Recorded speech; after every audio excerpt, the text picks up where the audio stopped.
Bangladesh cricket বোর্ডে নির্বাচক হিসাবে হান্নান সরকারের পথচলা শুরু হয়েছিল 2016 সালে। বয়সভিত্তিক ক্রিকেটে দীর্ঘদিন দায়িত্ব পালন শেষে গত বছর ফেব্রুয়ারিতে যুক্ত হয়েছিলেন জাতীয় দলের নির্বাচক কমিটিতে। তবে বছর না ঘুরতে স্বেচ্ছায় নির্বাচকের পদ ছেড়ে দিলেন হান্নান সরকার।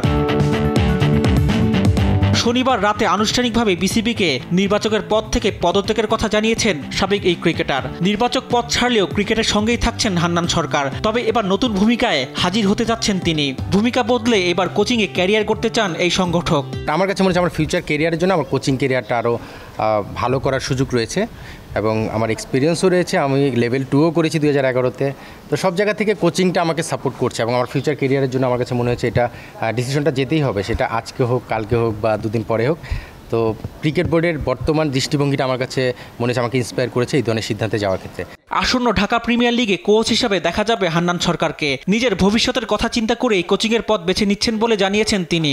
প্রিমিয়ার লিগে কোচিং দিয়ে শুরু করার প্ল্যান আমার। প্রিমিয়ার লিগে আমার কিছু টিমের সঙ্গে কথা চলছে, এখন আমি ফাইনাল করিনি। তবে আমার লক্ষ্য থাকবে একটা ভালো টিমে যদি কোচিং করাতে পারি সেটা আমার কেরিয়ারের জন্য ভালো।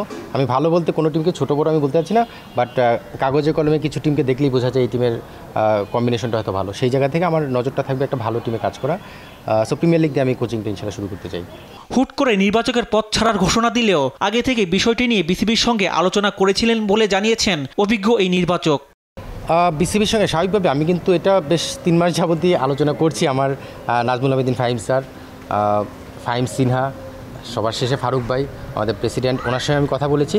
সবার সঙ্গে কথা বলে আমি সিদ্ধান্তটা নিয়েছি এবং আমার কোচিংয়ের ভিশনটা বা আমার কোচিংয়ের লক্ষ্যটা নিয়ে আমি আলোচনা করেছি। সেই লক্ষ্যটা ওনারা যদি মনে করে যে আমি ফুলফিল করার মতো অ্যাবিলিটি আমার আছে বা আমি ক্যাপাবল, যদি ক্রিকেট বোর্ড আমার ব্যাপারে চিন্তা করে সে ব্যাপারে আমি পজিটিভ চিন্তা করতে পারি।